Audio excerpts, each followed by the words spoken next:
All right, fetch at $1.32. Nice, decent recovery. A lot of coins have at least recovered, the devil candle from this morning, but not many up. Like I said, double digits. Sui's great. Cal's great. Anything else you see, let me know if you want to see something else tracked. But just scrolling through, that's all I see for the kind of the top two. Some memes recovering good. So we're looking to close a 4-hour candle above the EMA 8 because we have not done that since at the weekly close last week. So we're looking at like 5 days plus of trying to close above the EMA 8. So we have an hour and a half until we can potentially do that. And then our resistance zone up here, 160 to 155, right? Okay, that's definitely the level.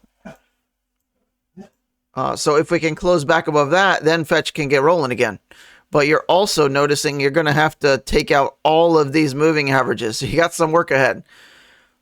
So ideally, right, let's just mirror image this. And we're on pace to do that, right? After the tap of this lower zone, right? I haven't changed this lower zone. That's been there for months. And I'm sure the higher time frames, we can see why. We'll zoom out here in a minute, but we have the makings of a kind of a reversal here like this. Whether or not we get it, who knows, but at least the recipe is there, right? But I would expect some kind of initial resistance here. I'm not saying we're going to just nuke right through it, but that would be great. Okay, so let's go out a little bit more to the daily. You can see our plunge below the 200 there, right? Looking at our lower zone, right? Lows from September, lows from November, lows in December. But each one slightly higher than the next, right? That's a good sign. All right, bull stepping in. But we haven't really done a whole lot, right? We're still kind of at the average of like around that 150 mark, which is our zone up here, right? So I think we got to get above 150 again to get, excited again. Damn, I mean, it's just been smacked in the face and then kicked since our top here of 225.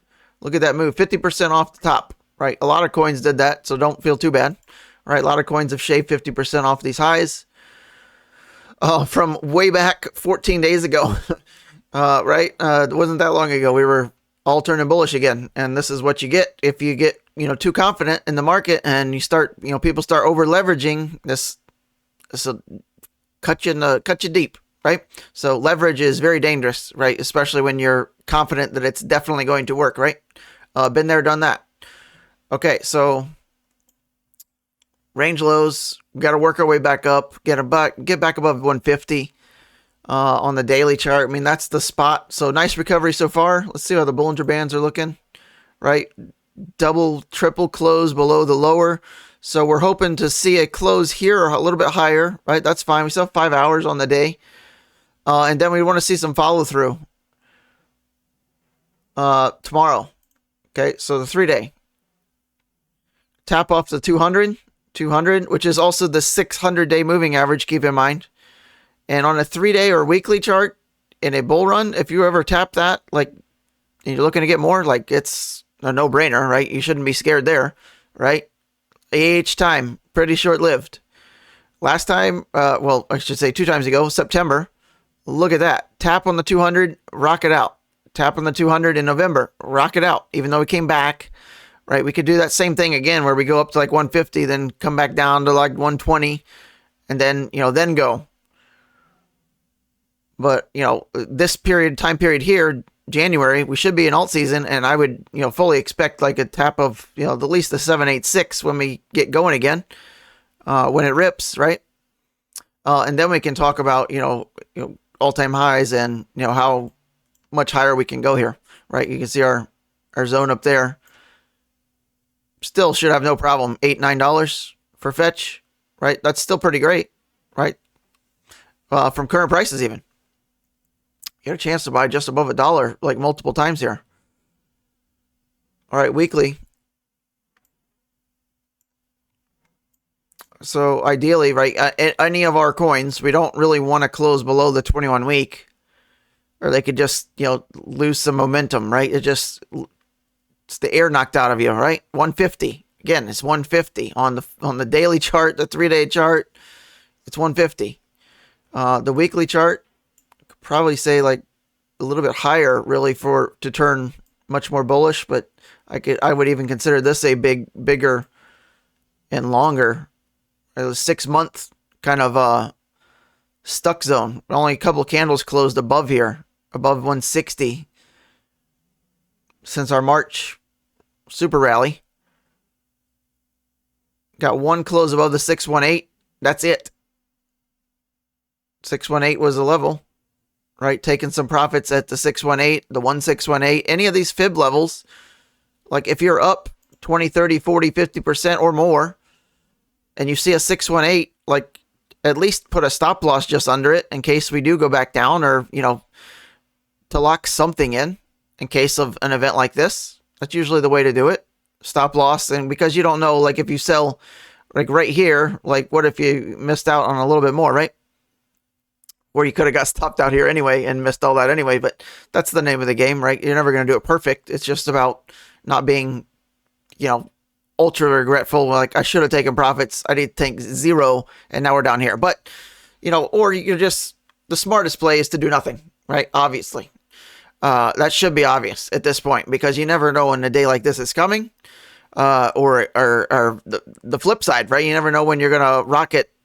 Maybe you get a 40% random candle like Cow's having today, right? And maybe that happens very quickly, like we're seeing. So sitting on your hands is always my, based on the past 7+ years of experience being here, right? Doing nothing during phase 3 is usually the best play. So hopefully that resonates. Monthly, we just copy paste of last month in reverse. So far, not a big deal. Normal, right? We're just retesting the 21. This should be a big move when it goes. Because look at 1, 2, 3, 4, 5 consecutive months of building this base right above the 21 month. See the yellow line? That's pretty exciting. And above the median Bollinger Band right there. You can see on that thin purple line. So when we go, I'd expect a 100% candle. So if that's in January, we could easily be back to all-time highs or very close to it within 30 days from now. And I would almost expect that based on this setup here, the monthly. Zoom out. So I wouldn't lose sight, right? The 618, look at that. Close right on it. A little bit above it with a wick. Rejected at the 618. Hindsight's always 20/20. It always will be. But I like this setup. I like the structure. Should rip higher. And by rip higher, I mean we're looking at these two guys right here. Let's do copy paste of that and get us back here. And then look what's happening, right? On the monthly scale, they get these little bull patterns. It'll break to the lid line. Maybe we take a little bit of a breather and then, rack it up, right? I mean, that's, 3x, 3x, right to our, macro. And, maybe that's summertime, right? July. Easily could be like $7, $8, $9, $10 within 6 months from now or less. Based on this setup, I mean, why not? Look at this last move. Holy hell, that was quick, right? Copy paste over here, starting January. 6 candles. It's on the cards. Not hopium, right? It looks to me like it wants to do that more than not.